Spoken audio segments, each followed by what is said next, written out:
السلام عليكم، إزيكم؟ يا رب كلكم تكونوا بخير. النهارده بقى هنعمل مع بعض حمص الشام. فاكرين عربيات حمص الشام الحلوة بتاعة زمان؟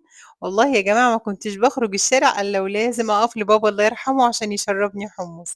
يلا بينا نشوف هنعمله إزاي.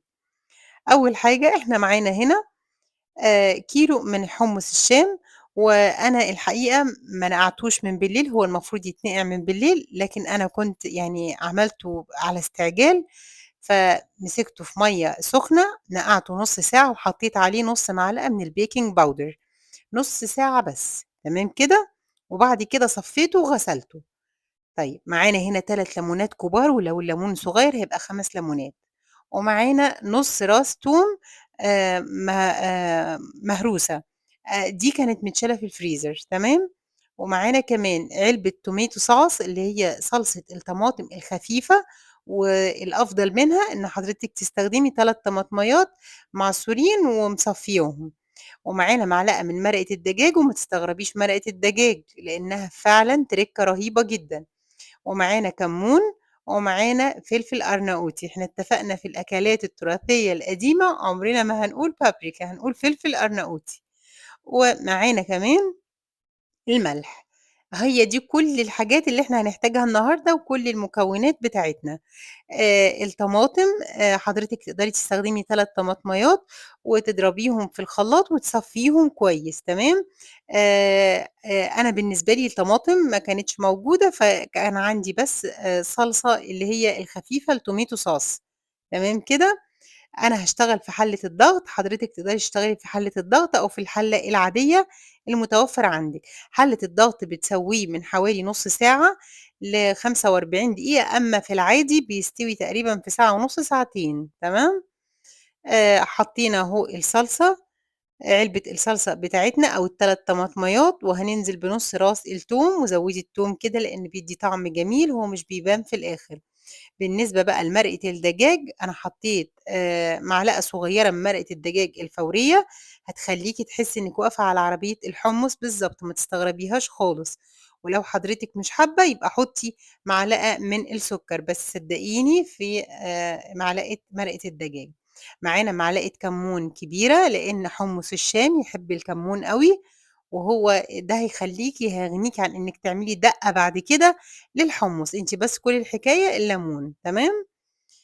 هنحُط بقى نُص معلقة كبيرة من الفلفل الأرناؤوتي، اللي هو البابريكا عشان اللي مش عارف الفلفل الأرناؤوتي، وبعدين ده اللي هو الcumin seed عشان بس في ناس مش بتعرف أو في ناس بتتابعني مش بيعرفوا عربي، عشان كده باحب أخلّي الناس تشوف التوابل. معانا معلقتين من الملح، وبعد كده إن شاء الله هنكون إحنا دلوقتي بنغلي مَيّة في الكاتل، هنمسك بقى الليمون ده كلّه ونعصره، حضرتِك شايفة طبعًا الليمون كبير إزاي، لو حضرتِك مش عندِك الليمون الكبير ده هتستخدمي 5 ليمونات أو 6 ليمونات، هو حلاوته جدًا، جدًا في الليمون الكتير. بُصّي، أنا باحب جدًا العصر على السكينة كده، لإن بصراحة بتبقى أحلى من العصارة ألف مرّة. يعني أنا عندي العصارة بصراحة ومش باحب أستخدمها أوي، لإن أنا باحس إن هي مش بتطلّع كل الjuice اللي جوّه الليمون، تمام؟ بالشكل ده كده، وهنبدأ إننا نعصر كل الليمون معانا.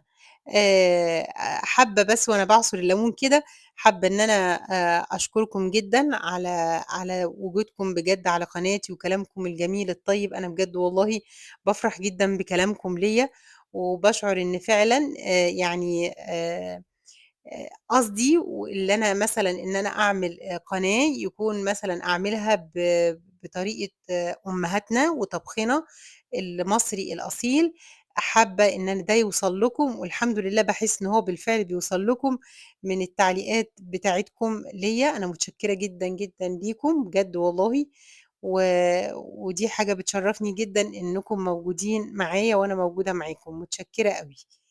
هنا تمام خلّصنا عصر الليمون بالشكل ده، وبعدين هنجيب بقى المَيّة السخنة وهننزل بيها على ال الحُمُّص، وأنا الحقيقة هاحتاج إن أنا أغلي مَيّة مرّتين في الكاتل مش هتبقى مرّة واحدة، الحُمُّص بياخد مَيّة كتير، و وبعدين على فكرة في الآخر كمان بعد أمّا بيستوي، بتبدئي إنِّك تدوقي الملح وتشوفي ملحه عامل إزاي وتزوّدي ملح، ما باحطش بقى ليمون تاني، باخلّي الليمون لإن أنا عندي العيلة بتحب الليمون والكمون عليه زيادة، فبابدأ إن أنا أحط ليمون وكمون في الكوبايات وأنا قبل ما أحُط الحُمُّص تمام، أهو بُصّي زوّدت بقى كده عليه وهاخده بقى في حلة الضغط زي ما قُلت لحضرتِك بيقعد من نُص ساعة ل45 دقيقة، أنا بعد نُص ساعة هافتح عليه علشان أشوفه، وبعد كده هارجع أحُطّه تاني تقريبًا من 10 دقايق لرُبع ساعة.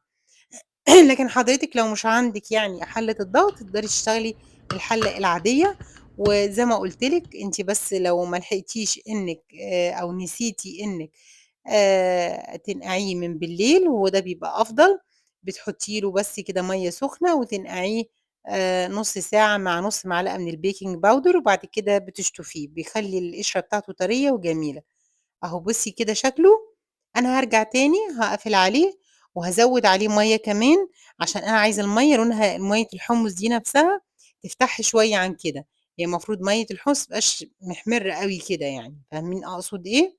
فهازوّد شوية مَيّة وبعدين أرجع أقفل عليه تاني، وبرضه أنا دُقت الملح لقيت الملح محتاج حبّة ملح كمان. من أجمل وألذ الحاجات اللي تشربيها في الشتا، وبجد، بجد بتبقى تحفة جدًا، أنا جالي ضيوف في اليوم ده و وكمان حبيت إن أنا أعمل لهم حاجة كده، وبجد كلّهم اتبسطوا أوي، وكانوا مبسوطين جدًا من طعمه، حقيقي جرّبيه يعني وإن شاء الله هيعجبِك أوي، وبعدين بصراحة هو ده وقته يعني الشتا ده، أهو بُصّوا اللون بقى هنا، هو ده بالضبط اللي أنا عاوزاه، شايفين؟ هو ده، وبعدين خلاص تمام كده بقى هو استوى تمامًا، وكل حاجة فيه بقت زي الفل، شايفين؟